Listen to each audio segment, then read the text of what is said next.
É Eu isso vou, mesmo. eu vou voltar agora a gravação, tá? A gente já tá Tá bom. faltando um minutinho para as 7, então Uhum. já tá gravando novamente Já é.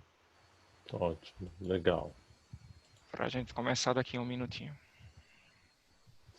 A pessoa agora está na Avenida Paulista, para você ter uma ideia, Marcelo. É que eu vou usar isso aqui, por isso que eu tô.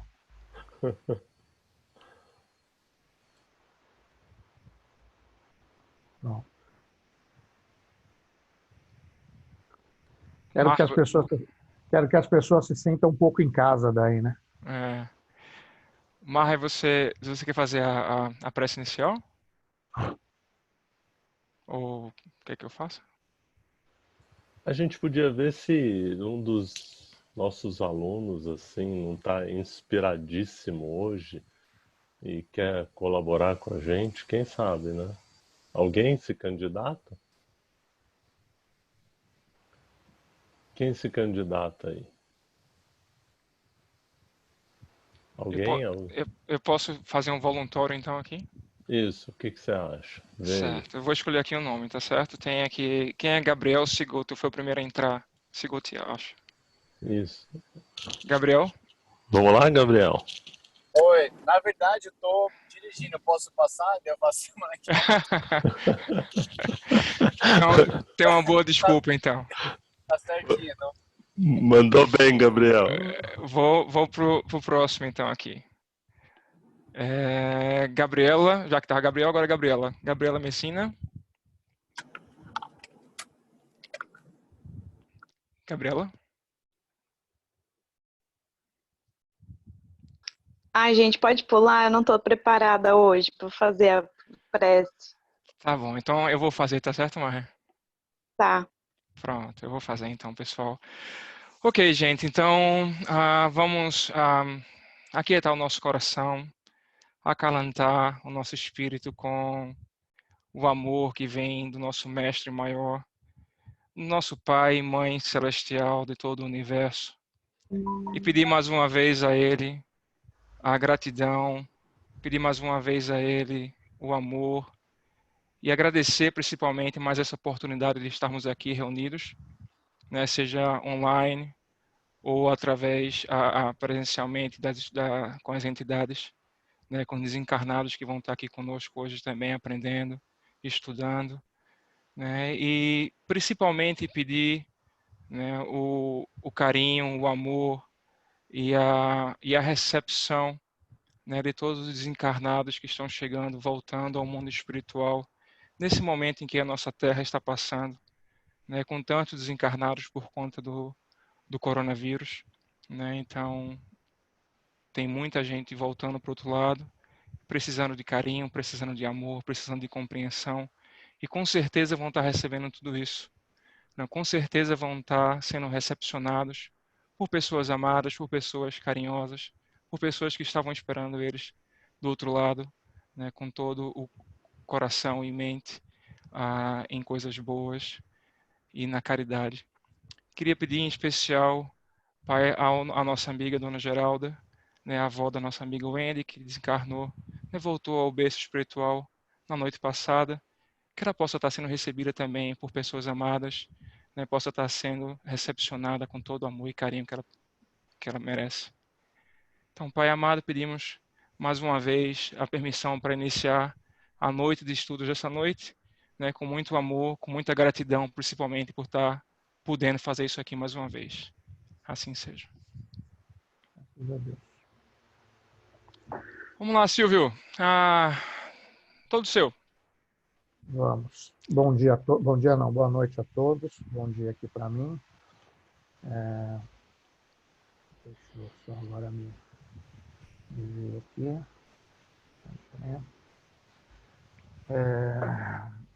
Então, boa noite a todos. A Wendy não está aí, né? Não estou vendo ela, né? Não, a Wendy não tá. Tá, então, Maher, manda um beijo para ela. Meu grande, fiquei sabendo ontem também do desencarne da avó dela, mas com certeza, como diria Jesus, a gente conhece a árvore pelos frutos que ela dá, né? Então a gente sabe que ela deve estar bem. Obrigado, será dado, senhor. Tá bem. Bom, gente, hoje nós temos aqui para a nossa... Tirei a barba, né? Vocês viram? Uma questão sanitária.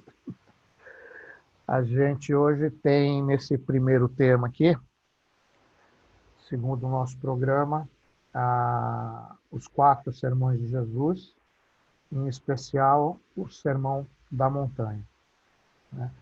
Não vou encher muito a paciência, porque a gente tem pouco tempo para essa primeira fase, e esse assunto aqui tem bastante coisa para falar. Apesar de ser uma parte preparatória, ele é praticamente de conteúdo, né? Tanto é que eu vou, assim que a gente terminar a nossa exposição aqui hoje, eu vou disponibilizar para vocês lá no grupo do curso algum material de leitura que tem uns links bem interessantes para que a gente possa acessar cada um dos sermões com alguns comentários. Nem todos são espíritas, né? Nem todos são espíritas, mas dá para a gente ter uma noção desses 4 sermões. Adotando o velho princípio de que as palavras devem ser usadas na sua essência, né? Naquilo que elas representam, fui buscar aqui no nosso dicionário qual é a definição de sermão, né? Então, a gente pode ter três formas de interpretar, 3 sentidos para a palavra sermão. O primeiro, que é esse que a gente vai usar quando se referir aos sermões de Jesus, é um discurso sobre um tema religioso proferido por um sacerdote ou por um pregador. Bem ou mal, cada vez que a gente entra aqui para conversar com vocês, a gente está fazendo um sermão, né? Para nós brasileiros, principalmente, sermão passou a ser também uma censura fatigante e inoportuna de repreensão e admoestação. Então, às vezes a pessoa fala assim, eu levei o maior sermão do meu pai, levei o sermão da minha esposa, meu filho. Hoje em dia a gente leva sermão até do filho, né? E depois tem um outro discurso longo, enfadonho, cansativo, e aí ele tem um tom moralizante. Hoje em dia também a gente tem muito isso na questão política, né? Muita pregação política, muito sermão político que é só isso mesmo, né? É falar. Mas a gente está falando sobre um discurso religioso, um tema religioso proferido por Jesus, né? Jesus, todo mundo sabe, Jesus na sua ligeira passagem aqui pela Terra, lá nos idos do ano 0, né? Levando como séria o ano 0, né, para ele, apesar que a gente sabe que aquilo não está muito bem especificado. Olha, para quem não estava antes, só para vocês verem, essa daqui é a casa que fez nós todos estarmos aqui hoje. Porque se o Maher e o Andy não tivessem frequentado essa casa, a gente não estaria se conhecendo, vocês não teriam conhecido o Gério, eu não teria conhecido o Marcelo, né? Então, eu botei esse pano de fundo aí apenas para que vocês conhecessem um pouco a casa. Sei que vocês também, nem todos são da cidade de São Paulo, mas para aqueles que são da cidade de São Paulo, um pouquinho da Avenida Paulista nesse começo de manhã aqui do Brasil para vocês. Quem não for de São Paulo, pode pegar uma bicicleta e vir pela ciclovia. Então, Jesus falou muito durante o seu período, seu curto período, né, de pregação aqui na Terra. Lembrando que praticamente levou aí 2 anos e meio a 3 anos esse período, né? Antes disso, ele estava se preparando. Existem muitas teorias, muitas teses sobre o que ele fez durante esse período, mas ele não só agiu publicamente, dando exemplo da sua pregação, como também ele proferiu sermões. São 4 aqueles sermões que a gente pode considerar como sermões efetivamente na acepção da palavra.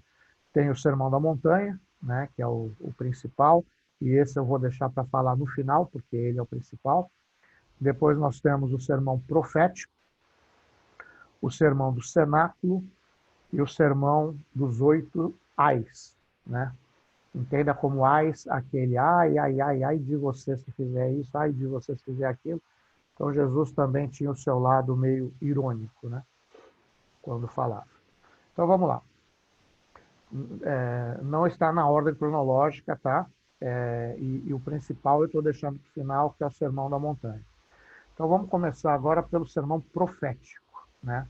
E de novo, esse também é conhecido até dentro de algumas correntes evangélicas, ele também é conhecido como o sermão escatológico, né? Eu achei uma palavra meio escatológica de usar e fui atrás dela, e o primeiro significado de escatológico é que vem de escatologia, e escatologia, como a maioria de nós sabe, ou pelo menos aqui que a gente tem na cabeça da gente, fala sobre excremento, né? Sobre algumas formas da gente soltar os fluidos do nosso corpício, né? Mas existe também a escatologia, o termo escatológico, ele serve também para falar de uma doutrina relacionada ao final dos tempos. Então, muitas igrejas evangélicas apocalipse, só vocês entenderem, elas adotam esse termo sermão escatológico, né? Por quê? Porque tanto o sermão profético quanto o escatológico, de alguma forma, fala do futuro. O escatológico fala do final dos tempos, mas o profético, na acepção da palavra, também é uma forma, para nós, o profeta, para nós não, para Jesus, profeta é sobretudo alguém que anuncia as coisas que vêm de Deus. E essas profecias podem ou não predizerem o futuro. Eu não vou entrar nessa seara agora de falar de previsão de futuro, porque se não esse ano que a gente está fazendo o curso básico, mas com certeza no ano que vem, quando a gente estiver fazendo o curso de educação mediúnica, nós vamos falar de predições, vamos falar de profecias, de previsão de futuro, que é uma forma de mediunidade, e aí nós vamos explicar, quem estiver dando aula vai explicar exatamente o que vem a ser uma predizer o futuro, né? Tem muita gente que fala assim, fulano sabia do futuro, então ele previu o que ia acontecer. Não é que ele sabia o que ia acontecer, ele tinha alguma informação, alguma forma de conhecimento que fazia ele, que eu digo qualquer pessoa que prevê o futuro, levar a crer que uma determinada coisa poderia ou não acontecer. Mas não é o caso da gente agora, não vamos entrar nessa seara. Só dei uma pincelada para a gente não achar que profecia significa saber o que vai acontecer. Porque se não aconteceu ainda, todo mundo tem livre-arbítrio, a gente pode mudar o futuro, né? A não ser que você não acredite nisso. E aí eu volto para a minha primeira aula, quando eu falei que uma das coisas que a gente crê no Espiritismo é que a gente tem livre-arbítrio. Então, se você acha que profecia significa saber o futuro, você está negando seu livre-arbítrio. Profecia é tentar antever e não saber o futuro.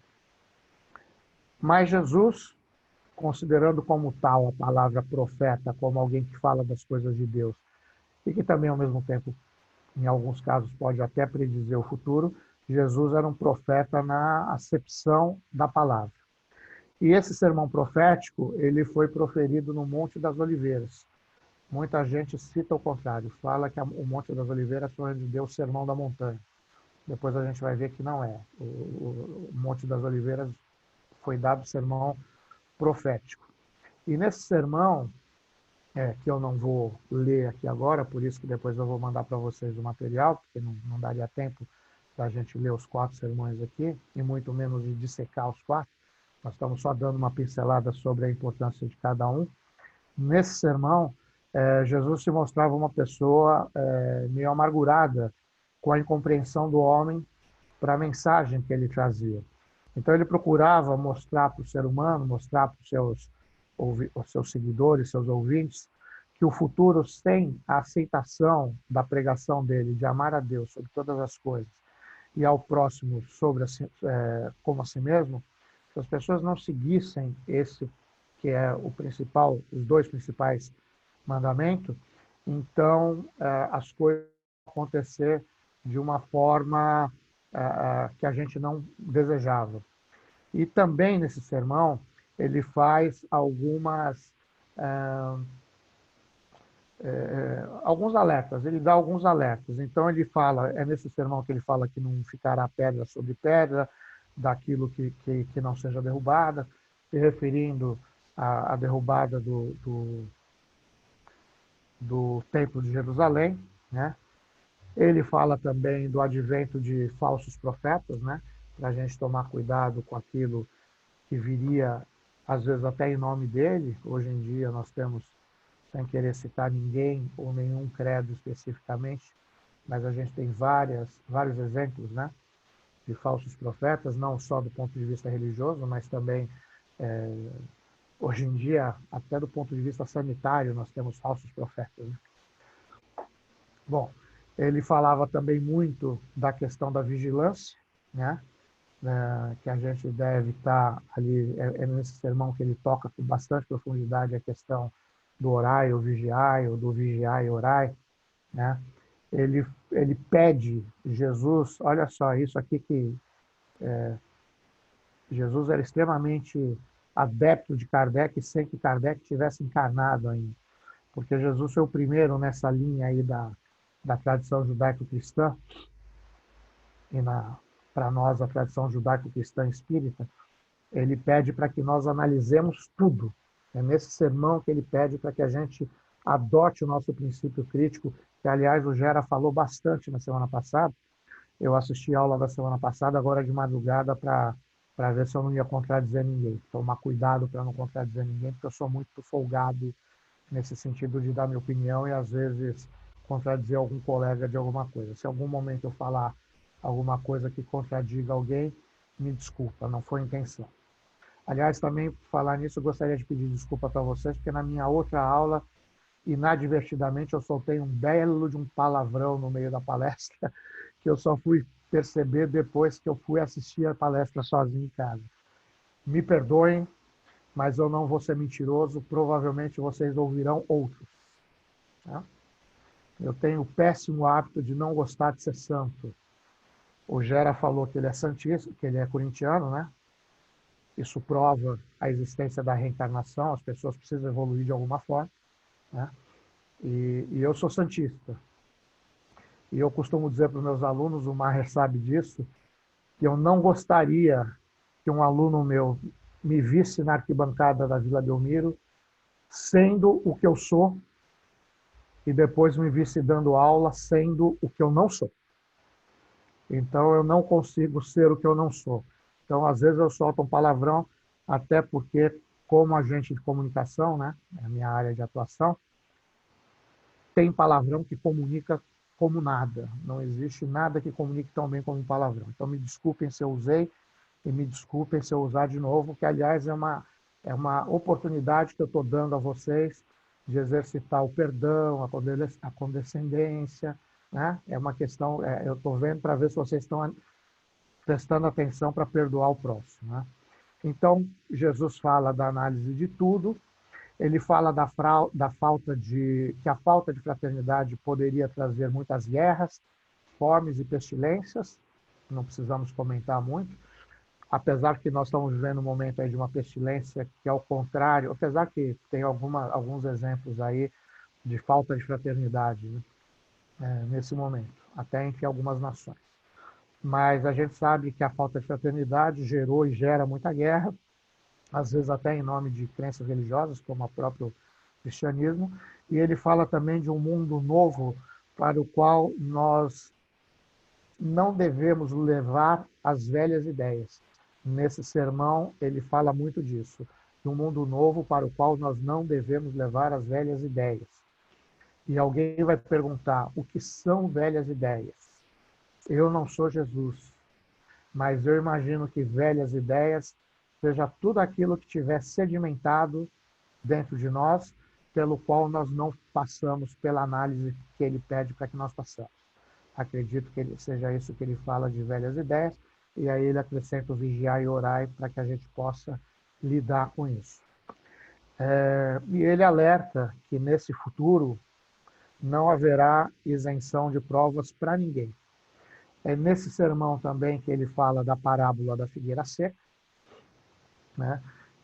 E é bom nesse momento lembrar a todos, que pouca gente se atenta a isso, que Jesus ele tem duas parábolas em que uma figueira é o seu ponto principal.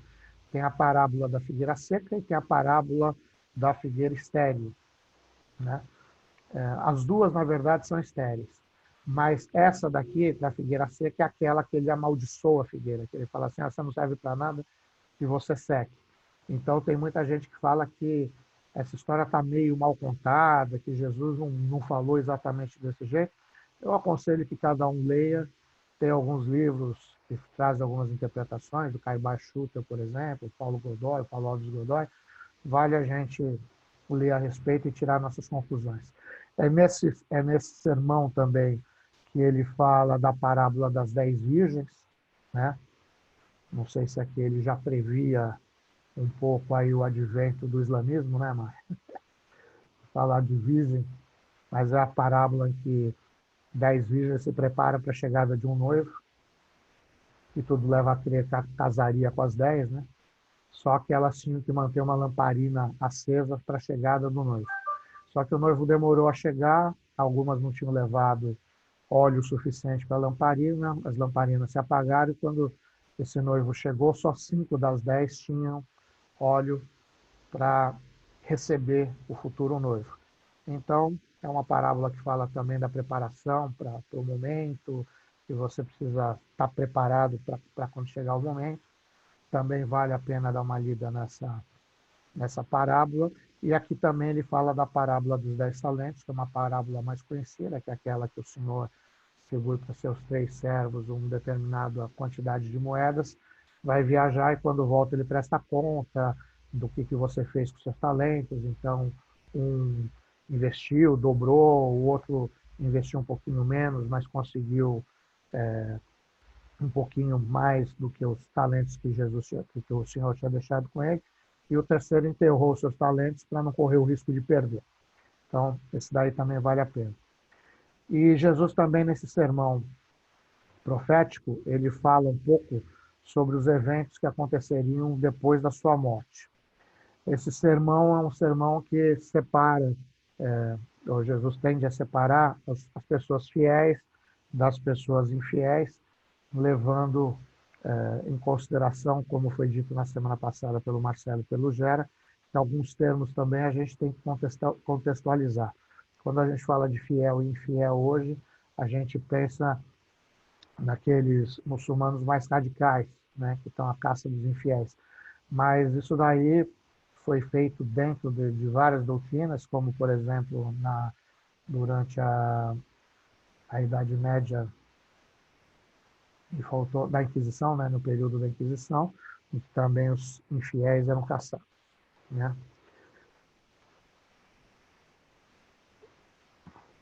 Deixa eu ver se eu pulei alguma coisa aqui. Não. Bom, esse é o primeiro sermão. A gente não tem muito tempo, eu vou me apressar aqui para não estourar o tempo. Tem mais 8 minutinhos, senhor. Eu estou controlando aqui. Aí nós temos o sermão do cenáculo, né? Cenáculo é um local de reunião de pessoas que trabalham com o mesmo fim, essa é a tradução do cenáculo, e ele se deu exatamente no local onde aconteceu a última ceia, também conhecida como Santa Ceia para alguns, antes da prisão de Jesus. Então, depois que ele tinha feito aquela cerimônia do lava-pé, de lavar o pé de cada um dos seus discípulos, e depois também que aconteceu aquela comunhão da ceia, que hoje também é repetida, pelo menos na Igreja Católica, como o sacramento da comunhão, né? Ele falou apenas aos seus discípulos, e esse sermão se tornou tão importante quanto foi o Sermão da Montanha, apesar que ele foi dito apenas para os seus discípulos. Então ele fala da entrada do Espírito numa vida perfeita, né? Ele fala da imortalidade da alma. É a partir daí que ele fala, que ele diz que nós teremos no futuro um Espírito da verdade, que teremos também um Consolador, que é aquilo que já foi dito aqui, o Espiritismo se considerar o Consolador, ou como disse o Marcelo muito adequadamente, como um Consolador e não como o Consolador. Eu também compartilho com ele isso, né, de que é muita prepotência a gente se achar a última bolachinha do pacote. E também foi nesse sermão que ele se despediu e consolou os seus discípulos e fez uma prece para encerrar esse momento que depois desaguaria naquilo que a gente sabe. O último sermão, apesar que eu vou deixar o sermão da montanha para o final, é o sermão dos 8 ais. E esse sermão eu diria que Jesus, ele foi tipo a mãe da gente. Ai de você se não fizer isso, ai de você se não fizer aquilo. Então são 8 ais que ele usa aí. Esse sermão, ele, na verdade, ele de alguma forma ele chamava atenção para as práticas de alguns grupos daquela época, dos fariseus, dos escribas, das autoridades e de todos aqueles que pregavam, de certa forma, apenas pela aparência e que não se praticavam. Ele falava também de um certo fermento que podia levedar, fazer um pão bonito, mas que na hora que você cortasse ele murchava, né? Então, ele recrimina a preocupação dos homens apenas com os bens terrenos, ele recrimina a questão da aparência externa. Aqui ele volta ao assunto dos falsos profetas, mas ele fala de lobos em pele de cordeiro, ele fala também de sepulcros caiados, né? Falando que o homem, se não se cuidar por dentro, ele vai ser como um sepulcro, né? Uma lápide, um túmulo caiado, onde por fora está tudo bonito, está tudo bem pintadinho, mas por dentro você só vê ossos e restos mortais. E ele também falava daquelas pessoas que apenas ficam postulando dogmas e fanatismos sem levar isso a lugar nenhum. E também questionou a questão do dízimo como uma forma das pessoas buscarem a sua própria salvação.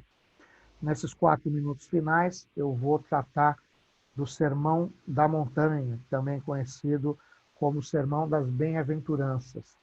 Para nós espíritas, provavelmente é nesse sermão que Jesus mais fala de causa e efeito, ou causa e consequência, jamais ação e reação.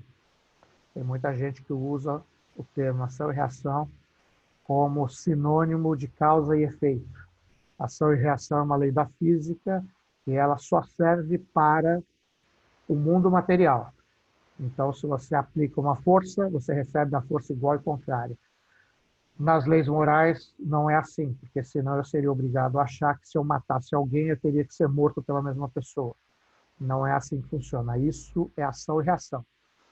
Causa e efeito depende de uma série de outras vertentes, e não apenas da sua ação, mas uma série de coisas que deram causa antes. Então, nessas bem-aventuranças, são 8 bem-aventuranças também, ele trata basicamente daquilo que a gente faz e do efeito que isso vai ocasionar, né? Esse sermão foi proferido logo depois daqueles 40 dias de meditação de Jesus no deserto, antes do início da vida pública dele. Ao contrário do que as pessoas imaginam, ele não foi feito no Monte das Oliveiras, mas sim nas colinas de Kurum Hatim, ao sudoeste do Lago de Genezaré. Só para a gente ter ideia, o Lago de Genezaré, ele é o que a gente hoje em dia conhece como o Mar da Galileia, né? Ele é o Mar da Galileia. E é essa imagem aqui que eu estou colocando para vocês no fundo aqui, que é onde Jesus praticamente nasceu e passou boa parte da sua vida ali. Então, essa colina de Kurum Hatim hoje é conhecida também como o Monte das Bem-aventuranças, a gente sabe por quê, ou o Monte das Beatitudes. E ele fica perto daquilo que o lago se tornou, que é o Mar da Galileia, também conhecido como Mar de Tiberíades. Aliás, se vocês não assistiram, tem algumas coisas ali que são muito romantizadas, mas na Netflix tem uma série chamada Maria de Magdala, é uma série mexicana, que trata bem essa época de Jesus. É muito bacana de assistir, pelo menos a gente vê dramatizado muita coisa que ele fez. E foi através desse Sermão da Montanha que a gente conheceu praticamente a plataforma do Reino de Deus. Jesus usou nesse sermão uma linguagem política, tá? Depois eu falo rapidamente do que vem. Não, vou falar já agora. Política no sentido exato da palavra, né? como uma ciência, no sentido exato não, no sentido metafórico, no sentido da origem da palavra do grego, que é de polis, né, que é alguma coisa relacionada ao que é público, e tikos, né, política, e tikos, que é o bem comum para todas as pessoas. Não, mas quando a gente diz que ele faz um discurso político, não é no sentido clássico da palavra de uma ciência de como governar um Estado ou uma nação. Tá? Então, não foi uma política partidária. Então, nessa plataforma do Reino de Deus, para a gente se encaminhar aqui para o final, ele deixou ali todo o fundamento que depois seria usado para a fundação do cristianismo, né, para a criação do cristianismo. Eu gosto muito de lembrar, o Maher sabe disso, que Jesus não era cristão, tá? Ele foi judeu e morreu judeu. O cristianismo nasce depois com Paulo, nasce depois com outras vertentes. Portanto, se alguém, como o Marcelo falou na aula passada, quiser ser espírita e não necessariamente cristão, apesar da maioria dos espíritas achar isso uma heresia, não tem heresia nenhuma. Você pode muito bem ser espírita sem ser cristão, né? Porque e se alguém reclamar de você, você fala que você está bem acompanhado, porque nem Jesus era cristão, tá? Além do fundamento do cristianismo, esse discurso traz o código moral, que é por isso que nós adotamos a moral de Jesus e não a moral cristã, mas a moral de Jesus como parâmetro. A Wendy explicou a semana passada o porquê dessa primeira parte da aula, que é exatamente para a gente poder ter uma questão moral para ser trabalhada dentro de nós, e o Sermão das Bem-aventuranças ele traz isso para a gente. O meu celular acaba de me avisar que eu já estourei 1 minuto aqui, mas estou acabando, tá? O terceiro ponto desse sermão é o reino de Deus não ser desse mundo, né? O reino de Deus é alguma coisa que não está fora de nós, mas sim dentro de nós. E ele contradisse nesse sermão a suposição de que ele era um Messias político e que viria aqui para governar. Então ele dizia que ele veio cumprir a lei e não que ele veio aqui para suplementar ou substituir, né, o status quo do momento, inclusive o status quo religioso, né? E ele pede nesse sermão uma nova dimensão de consciência para que a gente consiga, matando o homem velho, que a gente consiga sair com o homem novo. E foi através desse sermão que a gente descobriu uma coisa, que não adianta matar um homem aí fisicamente, porque você jamais mataria a sua mensagem. Foi uma mensagem de consolação, uma mensagem de aviso e principalmente uma mensagem de urgência que Jesus trouxe para a gente, ainda lembrando lá da parábola das 10 virgens.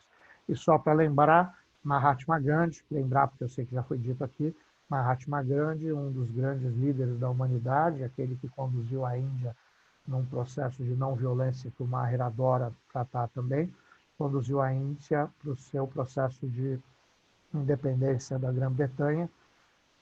Mahatma Gandhi, que não era cristão, era hindu, disse o seguinte: se todo o conhecimento do mundo tivesse sido perdido ou se perdesse em algum momento, mas só sobrasse o Sermão da Montanha, todo o conhecimento do homem estaria salvo.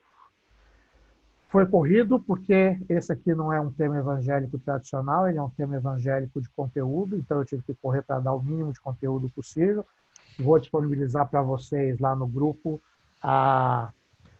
os detalhes disso para que cada um possa pesquisar, e eu aconselho que pesquise porque é bem interessante, até do ponto de vista histórico é bem interessante. E agora vamos deixar perguntas, se tiver alguma para o final, para não atrasar a parte do Maher. Isso. Vamos deixar as perguntas pro finalzinho. Maher, a bola está contigo agora.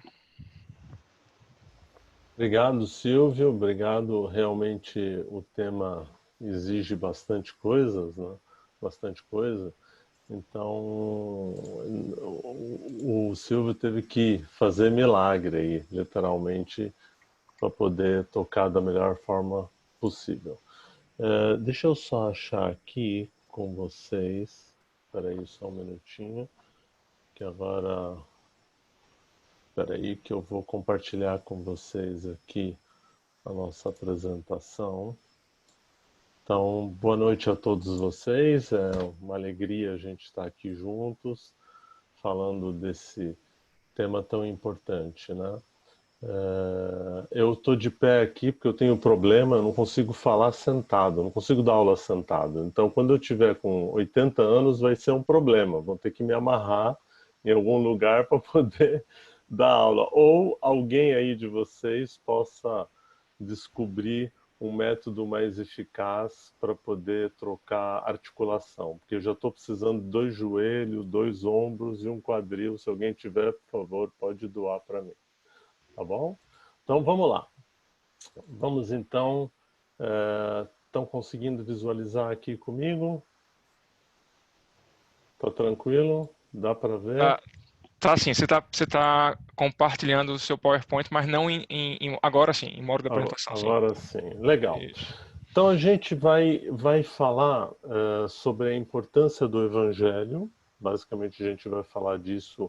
Por que o Evangelho é importante?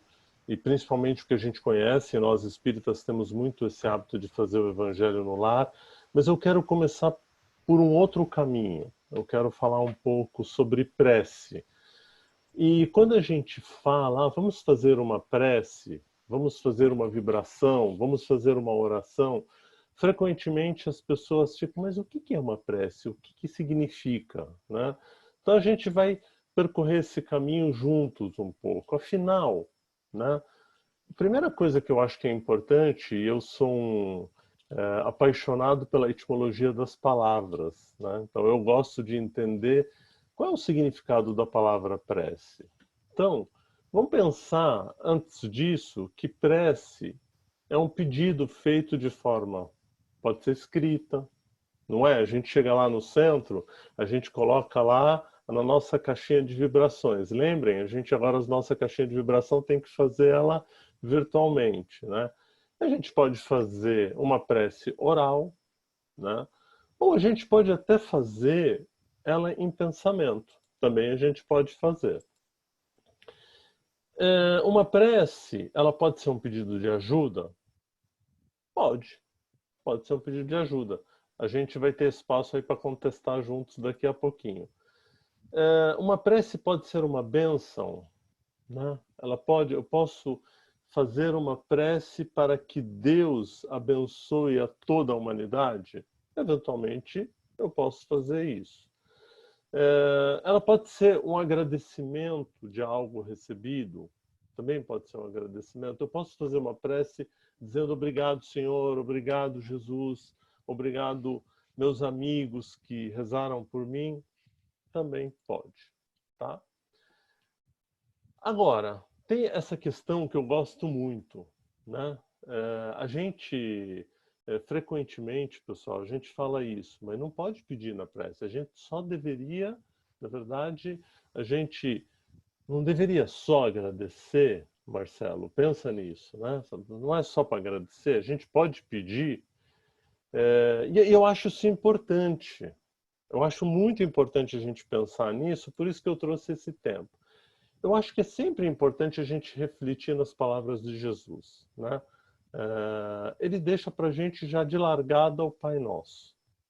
E o Pai Nosso começa, Pai Nosso que estás no céu, né? Santificado seja o vosso nome, venha a nós o vosso reino, seja feita a vossa vontade, assim na terra como no céu. Então, o Pai Nosso, que é um tema que a gente estuda pouco, na verdade eu acho que a gente estuda pouco, acho que a gente conhece pouco o Pai Nosso, então deveria fazer um estudo, a gente vai ter um momento que vai fazer isso mais aprofundado. Ele ajuda a gente, ele convida a gente para fazer o quê? A refletir, né? E ele traz algumas contribuições que, no meu ponto de vista, são muito importantes e é por isso que eu coloquei o título lá em cima. Então, olha só, eu quero que todo mundo pense nisso. Ajuda-te e o céu te ajudará. Ajuda-te e o céu te ajudará. Ou seja, ele está dizendo o seguinte, meu amigo, faz a sua parte, porque o céu vai te ajudar, mas você precisa fazer a sua parte. No outro ponto, ele diz assim, busca e você vai achar. Você precisa buscar para achar. Então, olha só, se eu ficar só dizendo o seguinte, eu só tenho que agradecer, então imagina eu assim, olha lá. Eu tenho que agradecer a Deus, mas eu vou agradecer o quê? Eu não pedi nada. eu não me ajudei, eu não fiz nada, né? E aí ele dá mais uma dica, ele diz: batei e a porta se abrirá. Gente, não existe porta que se abre sem bater nela. Tem que bater na porta. Se ela abrir sozinha, sem se bater, e não tiver ninguém do outro lado, é algum espírito desencarnado que está com a habilidade de abrir a porta. Aí nós vamos correr também, né? Então, e a outra ele diz assim: pedi e vos será dado. Então, se é para pedir e vos será dado, então a gente pode pedir na prece. Pode ou não pode? Pode? Bom, então vamos ver se é isso. E aí eu gosto de fazer um jogo aqui entre as palavras, né? Eu fui estudar um pouco a palavra apreciar. Eu falei, será que tem alguma relação entre prece e apreciar? Eu fui estudar. E a língua portuguesa, vocês sabem, né? Ou linguazinha dura para a gente aprender. A gente reclama do inglês, mas vou contar uma coisa para vocês. Toda vez que eu estou com dificuldade no inglês, eu digo, mas rapaz, se eu já aprendi o português, não vai ser o inglês que vai me pegar. Porque, pelo amor de Deus, ou linguazinha complexa para a gente. Mas ela é maravilhosa, porque ela também tem lá a sua riqueza e a sua contribuição que é boa. Então ela fala o seguinte: apreciar tem significados intimamente ligados à prece. Por isso, vale a gente observar o quê? Apreciar significa o quê? Considerar, examinar e ponderar. Tá, mas qual a relevância disso? E qual a ligação com prece? Será que eu estou considerando qual é o meu pedido? Será que eu examinei o que verdadeiramente está passando na minha vida? Será que eu pondero sobre aquilo que eu peço, aquilo que eu desejo? Também significa estimar, avaliar e refletir com evidência. Então, olha só. Deus, me ajude a eu conseguir me tornar uma pessoa melhor. E às vezes a gente só precisa estimar. Então, olha só. A palavra baixa estima e alta estima, e há quem cometa o erro de dizer baixa autoestima, né? Tem um erro, porque é baixa estima e alta estima. Então, é a capacidade de estimar quem eu sou. Então, isso é muito importante. E reflexão com evidência vai um pouco naquilo que o Silvio falou hoje, agora no começo. E ele falou um pouco do ser político, e a gente tem um problema, nós brasileiros temos um problema com o ser político, porque a gente já pensa em política de Estado, mas nós somos seres políticos, né? Então, quando você reflete, você diz, isso faz sentido? Isto tem relevância? Isto é verdade? Porque isso tem a ver com como nós vamos ter qualidade na nossa prece, né? E apreciar também quer dizer manifestar, exaltar e, pasmem, pensar. Então eu posso manifestar, eu posso exaltar, eu posso pensar, né? E também deleitar-se com, olha só, deleitar-se com, admirar e receber. Tudo isso para a gente poder apreciar o nosso evangelho. Olha que delícia. Eu quero começar rapidamente, aqui eu vou passar uma corrida, mas só para a gente entender o que é o ajuda-te e o céu te ajudará. Considerar tem a ver com isso, gente. Ajuda-te e o céu te ajudará. Considera a possibilidade. Considera que o céu está para te ajudar. Eu, Maher, sempre digo o seguinte: o universo só conspira a nosso favor. Aliás, em tempos de teorias de conspiração, que agora começam as teorias de conspiração, como sempre teve na história da humanidade. Conspirar a favor é você ajudar a pessoa a descobrir quem ela é. Então ajuda-te, o céu te ajudará. Examinar. A prece perpassa necessariamente pelo bom exame, por um bom exame, desculpa. Por um bom exame. Será que é? Percebe? a gente tem insistido tanto nisso ultimamente, e como nunca na história, no período de pós-verdade, é tão importante examinar. Será?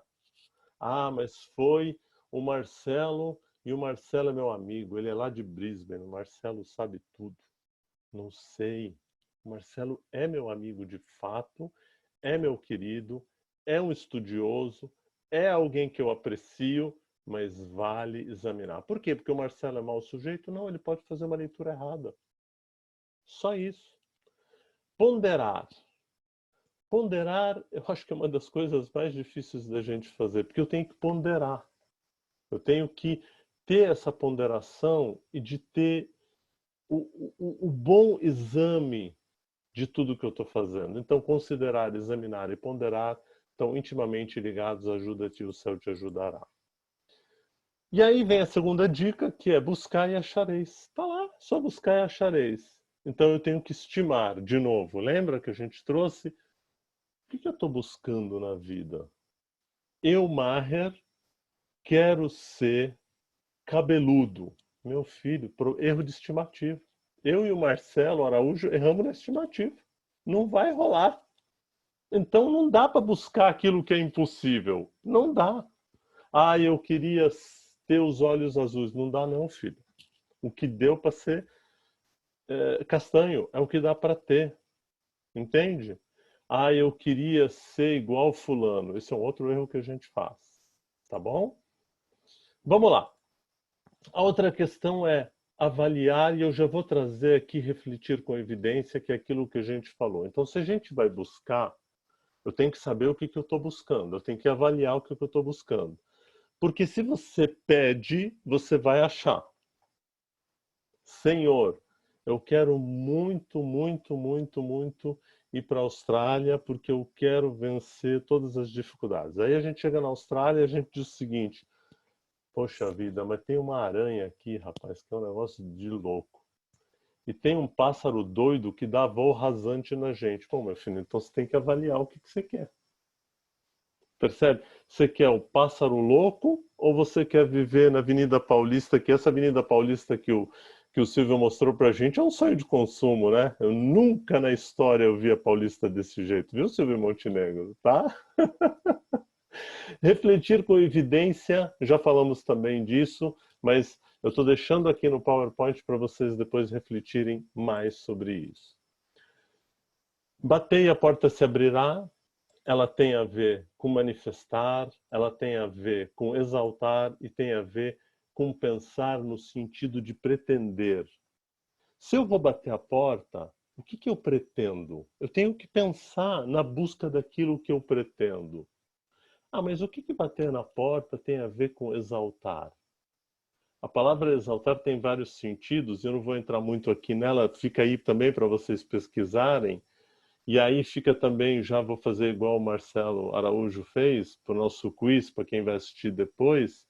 O que será que exaltar tem a ver, o que será que exaltar tem a ver com bater a porta e a porta se abrirá? O que isso significa? Né? Então, a gente precisa saber a quem a gente exalta, a quem a gente segue e manifestar exatamente quando a gente bate na porta o que a gente quer. Porque senão a gente só fica pedindo e não sabe nem exatamente o que quer e bate qualquer porta porque eu digo, eu preciso de ajuda. E nós brasileiros temos uma sombra gigante, porque a gente é assim no Brasil, a gente diz o seguinte: ah, mas eu já bati na porta de todo mundo porque eu preciso de uma ajuda, mas não sabe nem o que quer. Nem pensou no que quer. Aí não tem como ajudar mesmo, não é? E aí, pedir e vos será dado. E pedir vos será dado tem a ver com deleitar-se com. Aproveitar o pedido. Então, é você curtir. A palavra é curtir esse pedido. O que eu estou pedindo? O que eu quero que me seja dado? E Deus vai atender. Vale o cuidado com que a gente vai pedir? Vale. Porque a gente pede um monte de coisa e aí acontece e depois eu não sei o que fazer. Eu faço uma brincadeira sempre que é assim, né? O nosso sonho de consumo, fazendo uma brincadeira, quando a gente encarna no papel do feminino, O nosso sonho de consumo é o príncipe encantado. A gente quer tanto um homem que seja educado, lindo, maravilhoso, delicado, que ele abra a porta do carro para a gente. Esse é o nosso sonho de consumo. Aí Deus manda para a gente, manda o príncipe encantado. Percebe? Aí a gente, logo que a gente recebe, ele fala assim para a gente: bom dia, meu amor, como vai você? Você fala: gente, ele é um grude, que cara chato, pelo amor de Deus, que homem, mas... Gente, ele abre a porta toda vez, mas que saco, que negócio chato esse. Ué, não foi isso que você pediu? É essa a questão. Então a gente precisa pensar um pouco nisso, parar e curtir esse aspecto. Pedi-vos será dado. Eu pedi, entende? Aí quando eu pedi, eu tenho que aprender o quê? A admirar. Eu tenho que aprender a admirar esse pedido que eu fiz. Poxa, eu queria tanto, tanto poder estar vivendo num lugar tranquilo, super na paz, na boa. Aí a gente consegue um lugar tranquilo, na paz e na boa. Ao invés de eu admirar esse lugar, o que eu começo a dizer? Mas, gente, que lugar parado, né? Pelo amor de Deus. Os caras nesse lugar, 5 horas da tarde, fecham o shopping. Tem problema esse pessoal. Mas, meu Deus do céu, você não queria um lugar tranquilo e calmo? Não, eu queria, mas não 5 horas da tarde fechar o shopping. Bom, então vai para São Paulo, porque aí o shopping abre até 11 horas da noite. Ah, mas aí já tem muito, muito trânsito, não dá. Então a gente tem dificuldade porque a gente pede, nos é dado e logo em seguida a gente reclama, né? E gente, aprender a receber. A gente precisa aprender a receber. E se tem um povo que não sabe receber, é nós espíritas. A gente não sabe receber. O Silvio sabe do que eu estou dizendo. Tem coisa melhor do que você fazer um bom trabalho e no final alguém chegar e falar assim: Silvio, muito obrigado. E eu posso dizer isso com toda a autoridade, porque o Silvio já em 1890 me dava aula, e eu chegava para o Silvio e dizia assim: Silvio, muito obrigado pelo que você está me dando. E o Silvio sempre dizia assim: de nada, é um prazer. Mas às vezes a gente vai lá e diz assim: muito obrigado pela aula que você, ou pelo carinho que você, Marina, me deu. Aí, ou muito obrigado, Marcelo, ou muito obrigado, Amanda. Seja quem for, eu agradeço. A gente tem dificuldade de receber o agradecimento. A gente fala, imagina. A gente chega e fala assim: nossa, Marcelo, como o seu cabelo tá lindo hoje. Marcelo Falcão, nesse caso, tá? Porque no caso do Marcelo Araújo não se aplica. Vamos deixar claro. Aí eu falo pro Marcelo Falcão: Marcelo, como teu cabelo tá lindo hoje.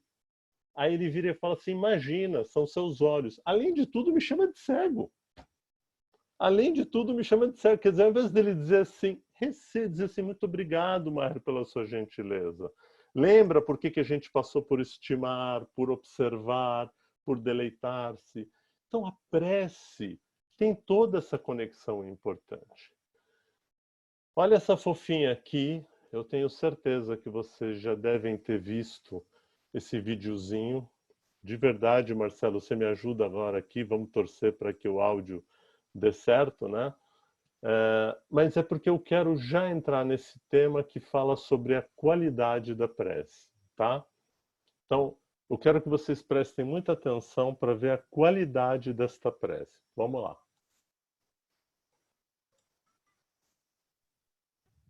Acho que você tem que aumentar o volume do seu áudio, Só um Amarré. minutinho, só um minutinho. Espera, que eu estou chegando lá. Vamos voltar aqui.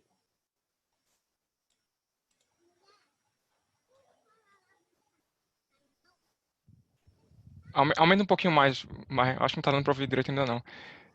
Tem um sinalzinho de volume do lado do início do vídeo. Talvez ali, se você usar, você vai conseguir aumentar mais.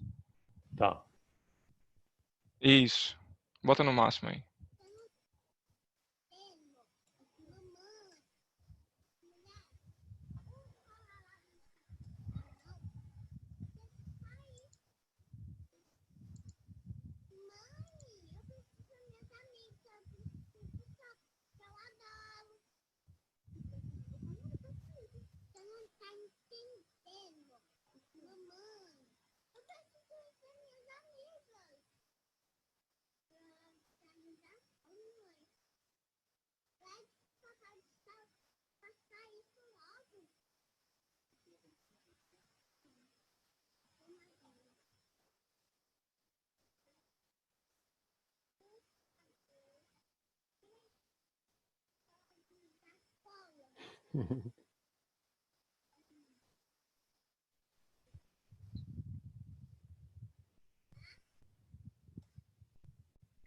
Mas tem gente que não conseguiu ouvir. Você quer passar de novo? Tentar aumentar um pouquinho mais o volume do teu... Eu tô no máximo, Tá no acho máximo. que Se você colocar o teu microfone próximo da caixa de som, será que você consegue fazer isso? E a gente consegue aumentar um pouquinho mais? Vamos tentar, vamos tentar. Tá, joia.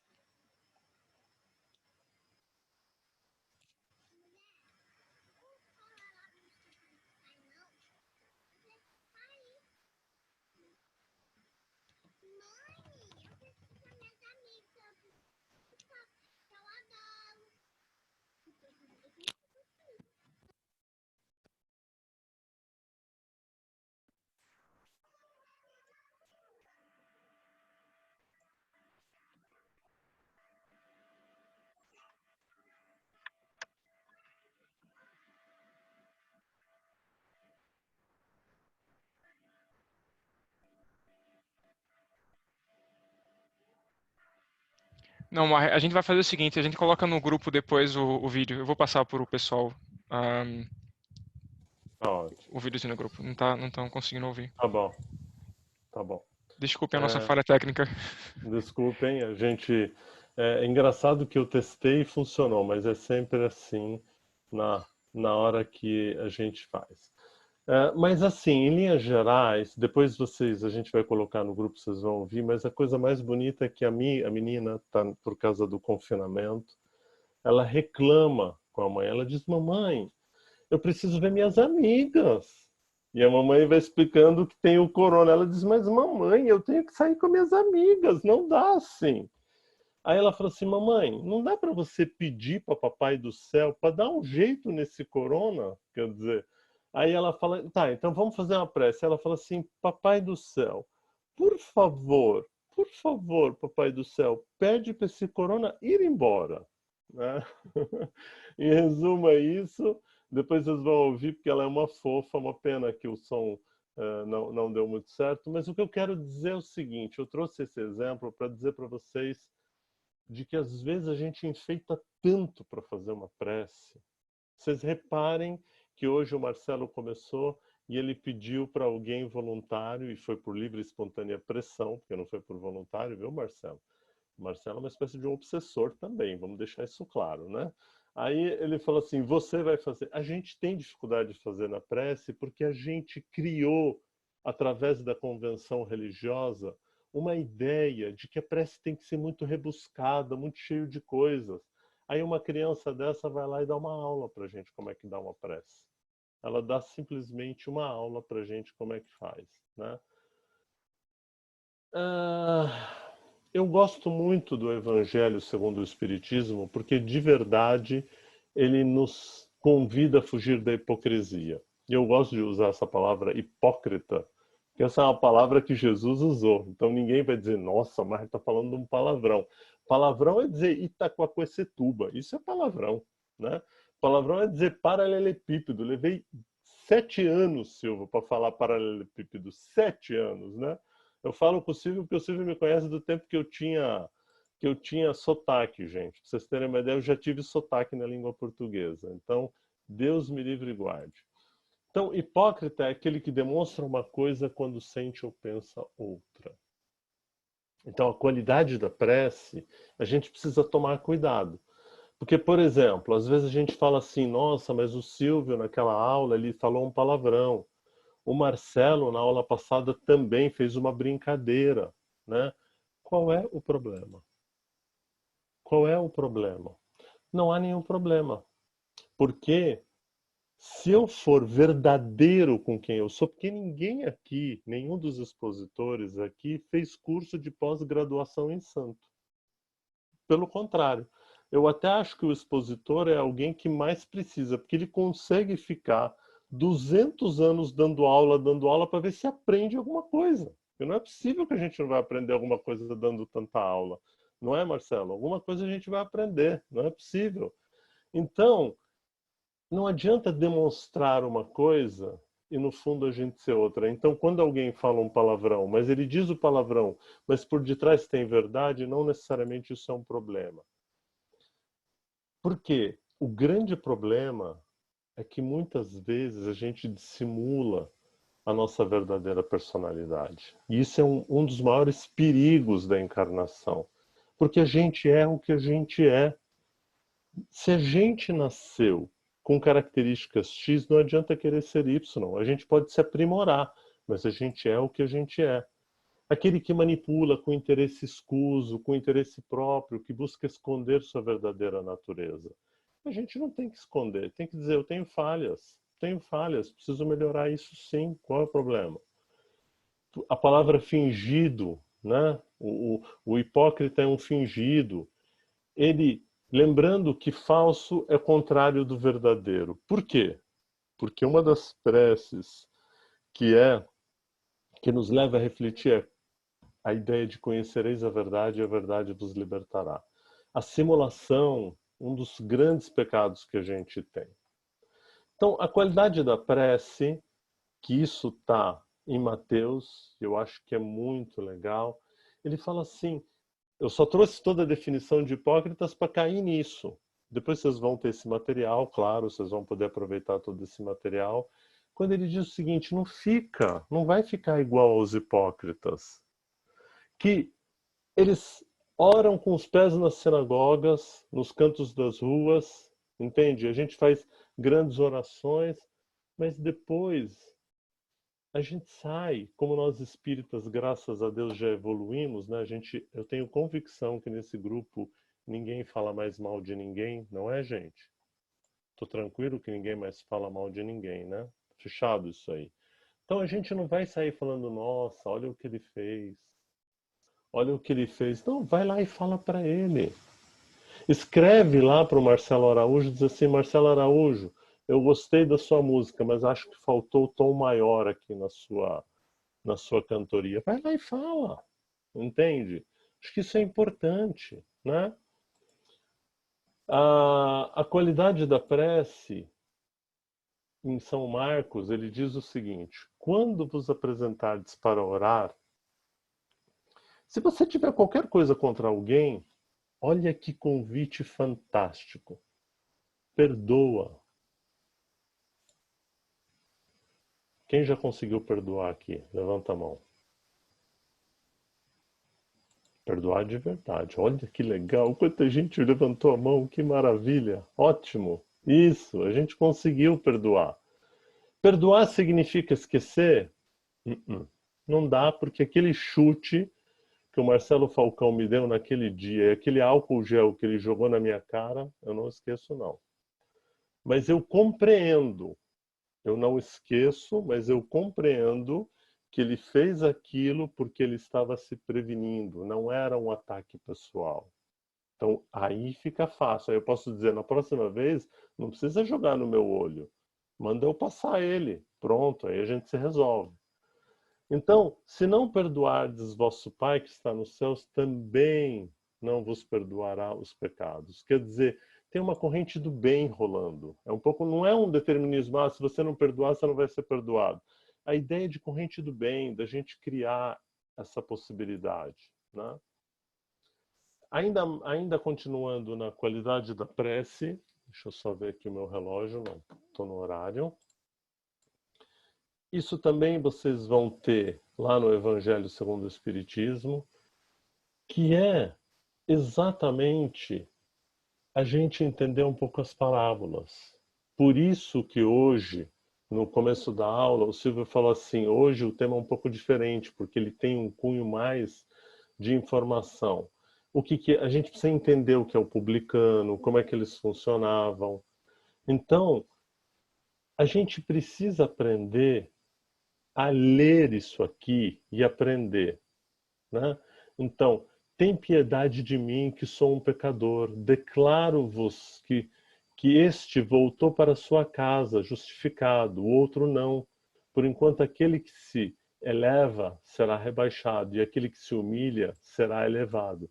Então, se a gente não entender um pouco a qualidade da prece, Porque não adianta nada eu ficar falando bonito, eu ficar falando de Deus, da beleza do Evangelho, e na prática eu não estou conseguindo fazer isso. Eu preciso me aprimorar, eu preciso entender a importância da prece, né? Então todo esse material vocês vão ter, eu fiz questão de colocar aqui, porque eu sei que às vezes você pede para ir lá abrir o Evangelho no capítulo tal, item tal, a gente não vai. Então agora você não vai ter desculpa, você vai poder assistir e olhar isso. Então, Jesus deu uma dica muito legal em relação à qualidade da prece. Ele diz assim: quando orardes, diz ele, não vos ponhais em evidência. Antes, orai em secreto. Não afeteis orar muito, pois não é pela multiplicidade das palavras que sereis escutados, mas pela sinceridade delas. Não adianta, sinceramente. Algumas pessoas vêm do catolicismo, e eu sei porque eu tenho uma mãe católica, e quando ela rezava o terço bizantino, eu acordava, ia para a escola, voltava e ela estava no terço ainda, porque o terço não tem fim. E às vezes, exatamente, o Marcelo fez até um movimento aí com a mão, né? Quer dizer, e não é nada contra o terço, mas às vezes eu adorava provocar ela, e aí ela chegava, por exemplo, e ela queria me pôr de castigo. Eu dizia, isso não está sendo coerente. Porque só porque eu estou discordando da senhora não significa que a senhora tem o direito de me pôr de castigo. E aí a gente começava o debate, né? Também, coitado da minha mãe, ninguém merece ter um filho que nasce questionando já, né? Então, é um pouco nessa questão, por quê? A minha mãe, por exemplo, tinha um hábito, era uma pessoa de muita fé, rezava muito, ia na igreja todos os domingos, mas às vezes ela tinha o uso da violência. Então, os meus irmãos reclamam um pouco mais, porque eles apanharam, né? Então, quando alguém fala assim, um tapinha não dói, fala, não dói para quem bate, porque para quem apanha, a memória traumática fica anos e anos. E eu conheço bem de memória traumática, porque depois eu tenho que ficar cuidando do trauma do povo, que fica tudo com problema porque apanhou, viu, Marcelo? Esse aqui é o problema. Então, um dia eu virei para ela e falei assim, mãe, se esse é o teu melhor argumento, então eu estou pronto para apanhar. E aí eu botei a mão para trás e olhei para ela e disse, eu estou pronto, pode me bater então, porque esse é o teu melhor argumento. Então eu sou alguém que gosto da desobediência civil, gosto de questionar. Por quê? Porque aquele que sabe o que é rezar é sempre buscar prudência. Não adianta a gente se exaltar, a gente tem que saber praticar isso da melhor forma possível. E ainda no Evangelho, ele fala para a gente sobre a eficácia da prece, né? Seja o que for que peçais na prece, crede que o obtereis, e concedido vos será o que pedirdes. Aquilo que a gente já viu lá no começo. Está aí, ó. Se você pedir, você vai alcançar. Acredita, Bianca, você vai alcançar o que você pedir, mas tenha convicção do que você vai pedir. Viu, Mari? Você foi pedir para ser expositora, olha o que deu agora. Agora você está aí, filha. Vai ter que falar, não vai ter jeito, entendeu? É assim. Então, tem muita gente que contesta a eficácia da prece. Muita gente. Muita gente diz o seguinte, mas eu só fico pedindo, pedindo e não adianta nada. Tudo que a gente construiu na aula até hoje é um pouco para a gente pensar por que a prece muitas vezes não tem eficiência. Porque muitas vezes ela está no vazio, muitas vezes ela não sabe exatamente o que a gente quer, muitas vezes a gente está perdido, entende? A gente não estimou, a gente não deleitou-se, a gente não aproveitou, não bateu na porta certa. E aí, evidente, ela acaba não funcionando. Eu queria, antes de falar do Gil, que eu acho o Gil fantástico, queria abrir um pouco para vocês, se alguém tem alguma pergunta, alguma reflexão. Não vale palavrão, mas se for inevitável, também estou pronto para a gente discutir o palavrão, tá? Alguém gostaria? Fique à vontade. É só abrir o microfone e fazer a pergunta ou fazer a reflexão para a gente poder seguir adiante. Ninguém? Nenhuma. Maher, Oi, oi. oi. Não, só para... Eu acho que você cometeu um ato falho aí no comecinho da tua fala, quando você falou de autoestima e baixa estima. Uhum, Você foi falar uma coisa, eu acho que no ato falho você falou outra, que o termo certo é autoestima com U, né? Falando da estima, da autoestima. Então uhum. é alta autoestima ou baixa autoestima. Obrigado, Você Silvio. usou só o estima sem o advérbio aí na frente. Tá? Obrigado, Silvio. Obrigado. Essa é uma discussão boa que o Silvio trouxe, porque autoestima significa o alto de pessoal, né, de minha. Essa é uma discussão, viu, Silvio? É uma discussão nos anais da psicologia, porque tem um monte de gente que usa alta estima, né? E a gente entende que a palavra estimar é a capacidade de me ver. É um pouco da ideia do que me vejo no que vejo. Então, se eu tenho uma boa autoestima, uma capacidade de me estimar, eu estou sempre em alta estima. Parece um jogo de palavras, foi boa a correção, porque ficou mesmo faltando. E quando eu estou em baixa estima, é porque eu estou com dificuldade de avaliar o quanto eu estou em baixa e dificuldade de estimar verdadeiramente, genuinamente quem eu sou. Então, gratidão pela contribuição, porque ficou solto, realmente ficou solto no ar. Então, você não precisa dizer eu tenho alta estima ou alta autoestima. Você pode dizer assim, hoje eu tenho capacidade de estimar verdadeiramente quem eu sou. Mas se eu não tenho capacidade de estimar quem eu sou, estou em baixa estima. Mas obrigado pela contribuição. Então Mas eu retiro que seria um ato falho e aprendi mais uma. legal, mas boa, porque a sua colocação trouxe a falta, porque é engraçado, Silvio, para mim isso é claro, e às vezes quando eu vou explicar isso, falta um pouco da explicação, porque para mim isso é claro. Então, obrigado pela chamada de atenção, foi muito importante mesmo. Mais Maher, alguém? Maher, Marcelo, é, pode falar. então quando tu fala estimar, é a si próprio.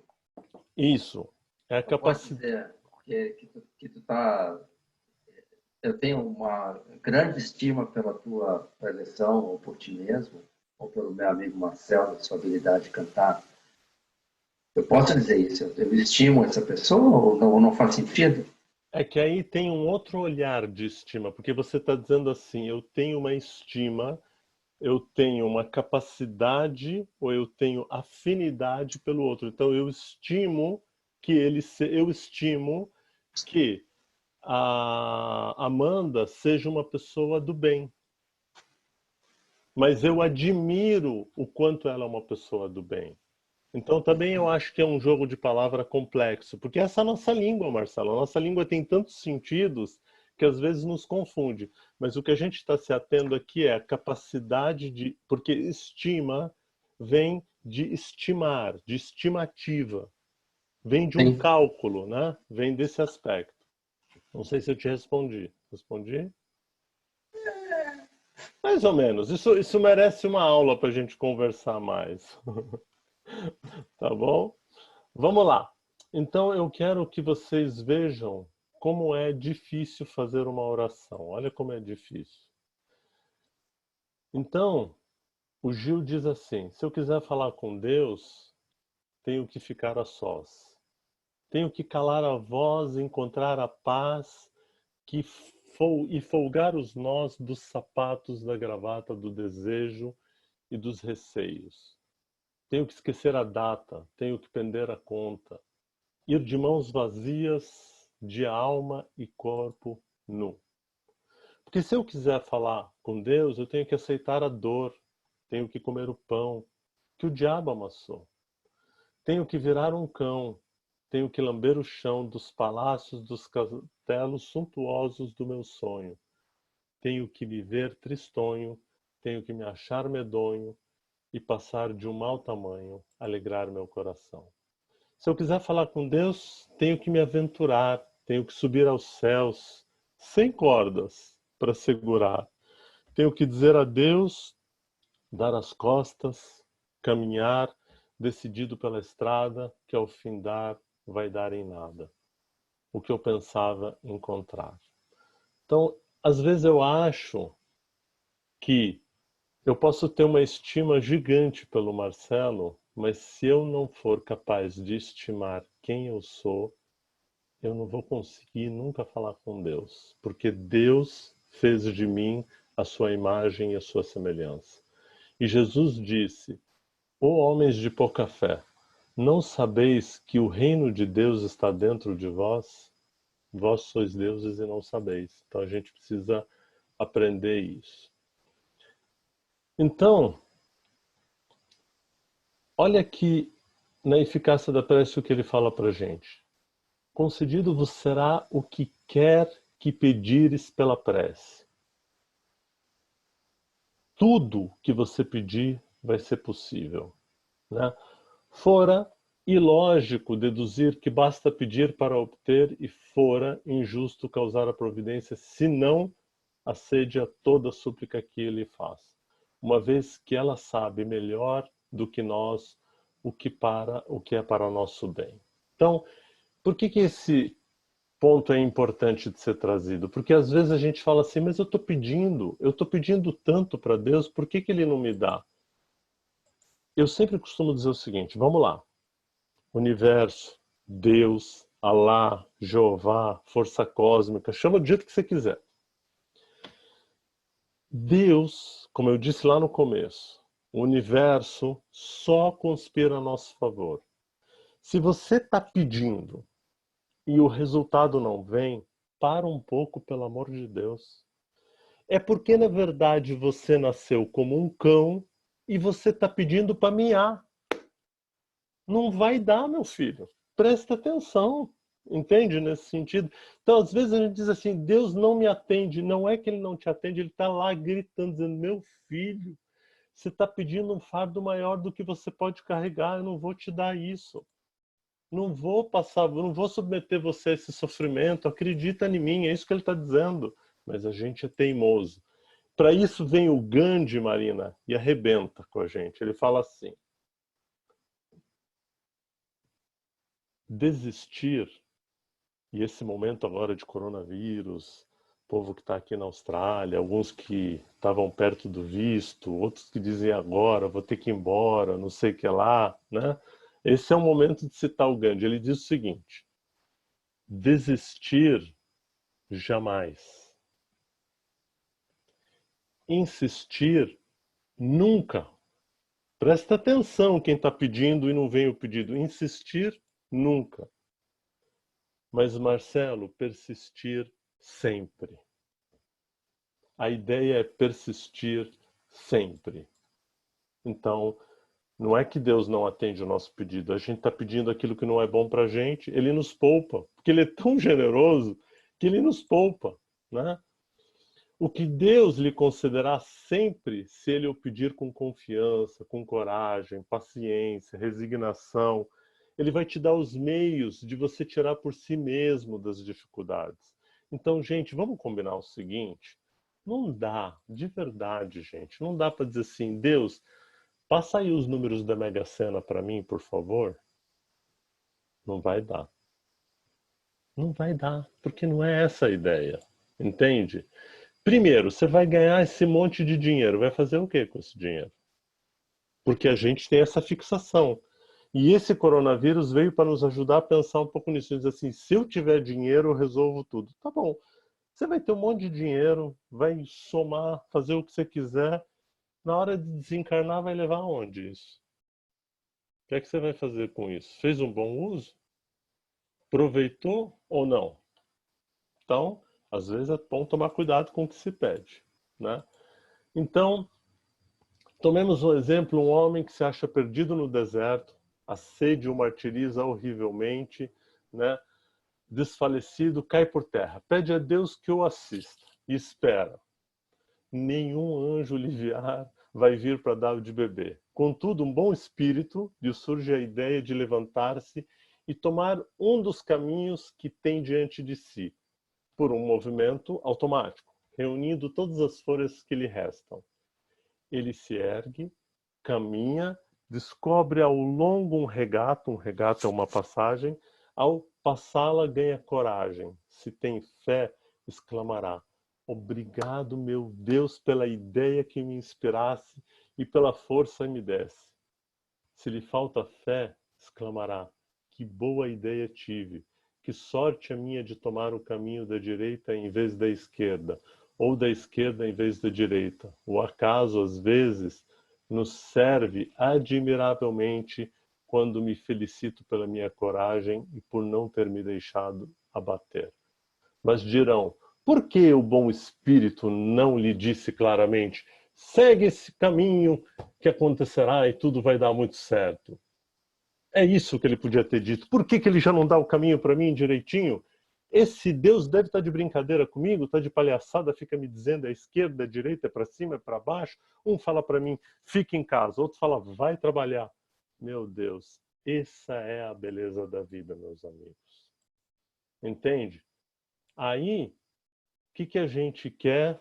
A gente quer o quê? O guru. A gente quer um sábio.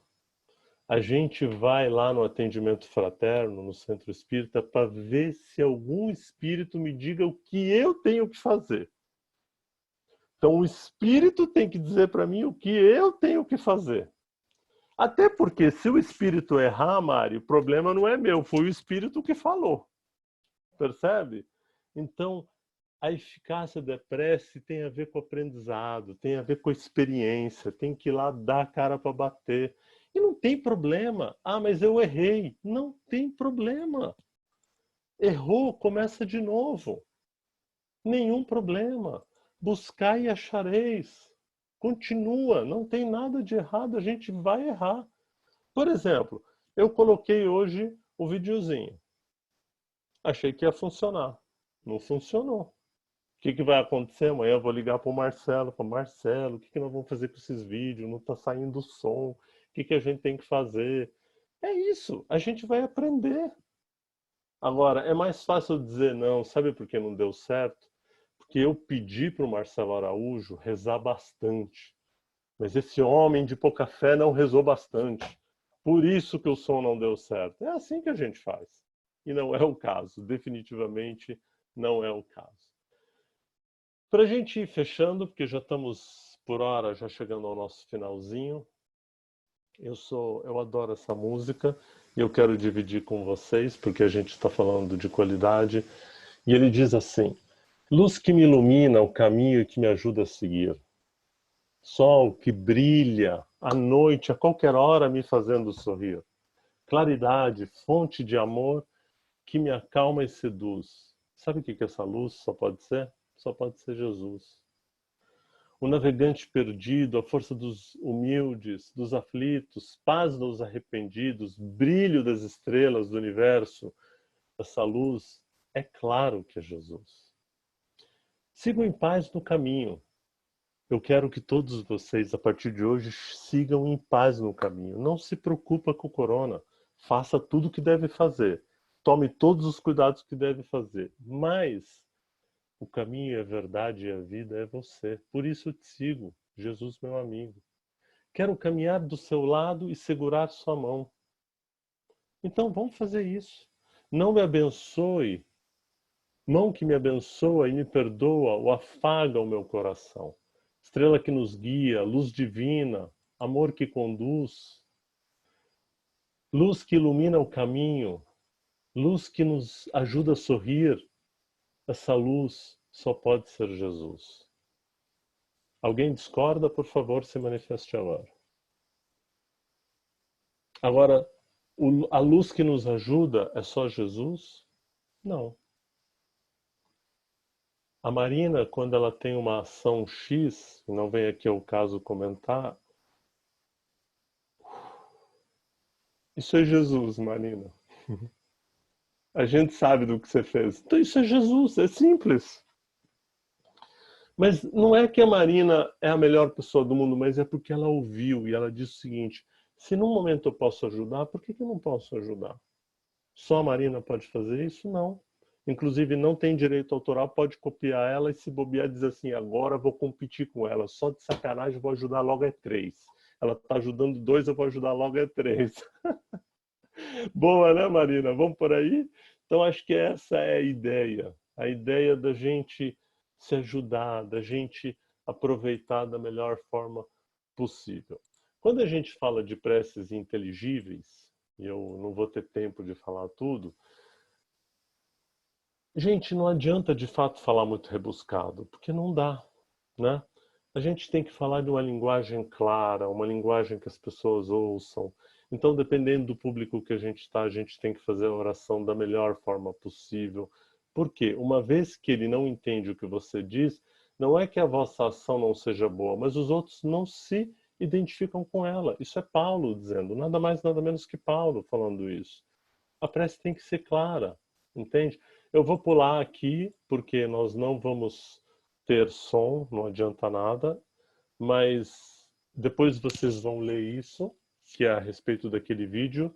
Fica a lição de casa para vocês assistirem esse videozinho depois, tá bom? Vocês assistirem ele e lerem isso aqui, que é uma passagem do Chico Xavier. Tá legal? Aqui também vocês vão ter de que a prece ela só tem valor pelo pensamento, que está conjugado, né? Falamos bastante disso, eu vou pular também, que já é o suficiente. E eu quero ir encerrando e deixar aqui, nós vamos ter 4 minutinhos rapidamente para discutir o seguinte. A gratidão é uma prece, a gente deve ter gratidão pelas pessoas. E eu aprendi que eu posso tudo naquele que me fortalece. E eu quero dizer para vocês que todos vocês me fortalecem, porque vocês me ajudam a perseverar no bem. Quando eu vejo o rosto de vocês, quando eu vejo a dedicação de vocês, eu digo, caramba, tem uma chance, nós vamos conseguir. Eu quero agradecer de coração e alma a dedicação de vocês na construção do amor, porque vocês estão toda semana com a gente, apesar de a gente não poder estar no centro, tem paciência com os erros que a gente comete, com as estimativas que a gente comete de erro, né? O amor da paz, principalmente, esse é um desejo que eu tenho e quem me conhece sabe disso, a arte de viver em paz. Mas principalmente a gente se comunicar de uma forma pacífica. O verdadeiro homem e mulher de bem é aquele que semeia sempre o amor. Sempre, sempre. O amor é a melhor coisa para ser feita na vida. Saibam que é válido sempre odiar a atitude, mas nunca, nunca, absolutamente nunca odiar a pessoa. Porque é evidente que a gente tem um sonho de dizer, eu gostaria de amar todas as pessoas, mas às vezes não é possível. Então, tem um determinado momento da vida que a gente pode, né? A gente pode simplesmente não mais odiar a pessoa. A gente pode até ficar chateado com a atitude, mas por detrás da atitude tem uma boa pessoa. Tá bom? E aí, mais uma coisinha. Por que o evangelho no lar é importante? Ele só é importante porque a gente vai parar pelo menos uma vez por semana, num determinado horário, para poder parar e se conectar com Deus. A gente, nesse grupo, tem uma obsessora do bem chamada Lia, que todo dia, 9 horas, ela manda lá nos nossos grupos, vibração, né? Todo dia, chegando perto das 9, esse obsessor fala assim, vibração. O que ela está dizendo? Vamos fazer o evangelho no nosso lar. Onde é o nosso lar? Planeta Terra. Esse é o nosso lar. Então, o que acontece lá na China não nos afeta? Nos afeta. Porque lá tem os nossos irmãos. Lá, por mais difícil que tem, os nossos amigos, os nossos irmãos africanos também são nossos irmãos. Então a gente tem que vibrar por eles. Tá bom? Então, sentar com a família, rezar. E agora a gente tem bastante tempo para rezar, porque não tem como sair mesmo. Então já aproveita, faz o evangelho no lar para dizer assim, hoje eu vou ter que fazer, Marcelo, 2 vezes, porque senão eu e a Helga nós vamos ficar aqui num jogo danado hoje. Então nós vamos rezar 2 vezes hoje. E sabe o que é legal? No fim a gente ainda vai dançar e se divertir bastante. Tá bom, queridos? 1 minuto. 1 minuto. 1 minuto. Perguntas? Considera... Fala. Não vai dar muito tempo para pergunta, então, assim, o grupo está aí, né? A gente pode fazer mais uso do grupo do WhatsApp, exatamente para esse tipo de questionamento. A gente ainda está usando muito pouco o grupo do WhatsApp para tirar as dúvidas que ficam durante a apresentação. Então, já que a gente não tem muito tempo, então vamos fazer uso do grupo. Botem as questões lá, botem as perguntas, né? Botem as suas dúvidas, as discordâncias também, para a gente conseguir exercitar e crescer todo mundo junto. Com certeza. Depois eu vou dar uma olhada aqui nas perguntas do chat, Marcelo, depois se você puder me mostrar, e aí a gente pode ver se a gente já responde algumas delas também, se alguém tiver alguma interação. Bom, depois que a gente teve essa aula, para a gente fechar pontualmente, e a gente já viu que é super fácil fazer prece, um por vez, não vai querer todo mundo que também não fez. Quem vai fazer hoje para a gente? Um por vez. Eu acho que depois da sua aula, se a gente for perguntar, todo mundo vai querer fazer a prece hoje, né? Eu tenho certeza. Então, quem será o nosso voluntário hoje? Eu posso fazer. Eba, gratidão, Amanda. Eu vou só fechar a porta aqui um momento. Tá bom? Então a gente vai só fazer a prece e vamos encerrar. E lembrem, 21 horas as nossas vibrações. Então, vamos todos nos conectando com os nossos amigos espirituais, com Jesus, com os irmãos de luz, que nunca nos abandonam, que estão sempre conosco, nos orientando, nos guiando pelo melhor caminho. Agradecer extremamente pela aula de hoje, pela companhia de todos, mesmo que virtual, que a gente consiga seguir juntos, porém separados, para enfrentar esse desafio que todos nós estamos enfrentando, o planeta, né, nossa casa como um todo, e que a gente faça mais o uso da prece, que a gente se conecte mais com Deus, com Jesus, com o mundo espiritual, e possa aos poucos se tornar pessoas melhores. Amém.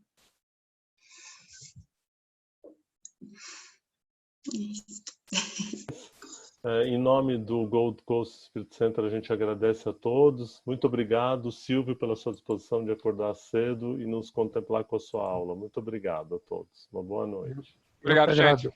Boa noite. Boa noite. Obrigada, Maia. Obrigado. Tchau. Tchau, Maia.